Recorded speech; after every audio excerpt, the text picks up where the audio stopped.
space aliens are said to have landed in a UFO. The nightly news program Vremya broadcast a report from central Russia and an interview with a boy who spoke of being scared when he saw the UFO and the creature who stepped from it, describing it as being 10 feet tall, with no head or shoulders, no nose, 3 eyes.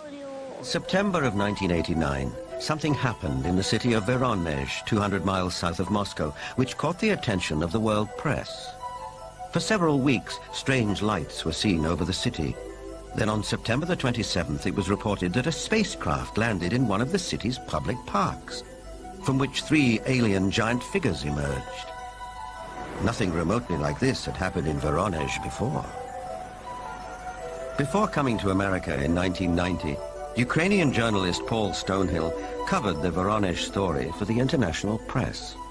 Top Voronezh researchers of anomalous phenomena, who include scientists, geologists, and also some military people, went to the site immediately thereafter. They were on the site on the 3rd of October, studying and collecting specimens.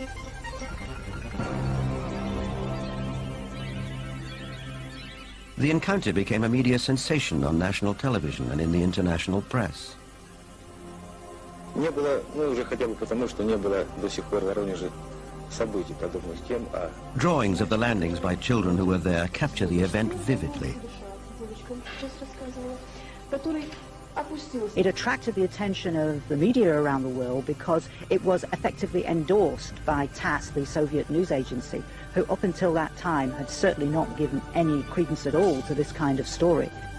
They had the chance to talk to many eyewitnesses, adults as well as kids, policemen, school teachers, students, scientists who had witnessed similar or even differently shaped UFOs. The underlying theme was that giant-like beings exited from strange-looking craft, did some research throughout Voronezh, and were able to get back to their craft and fly away.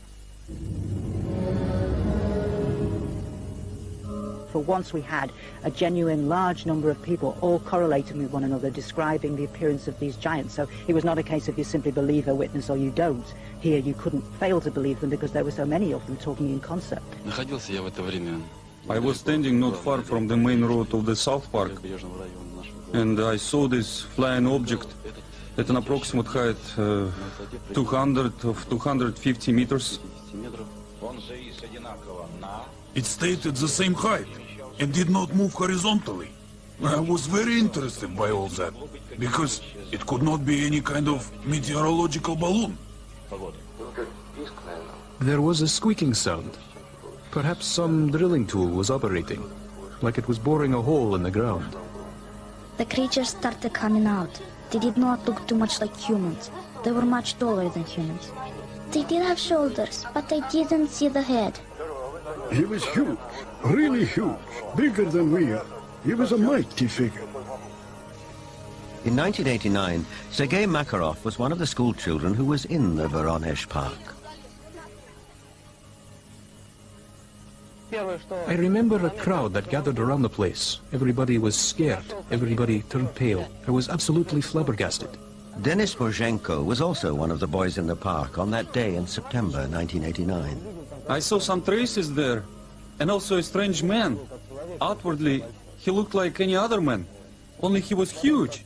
A moment later, he suddenly disappeared. I had no doubt that the UFO and the giants existed, because I saw them. But sometimes when I look back, it seems sort of like a fairy tale.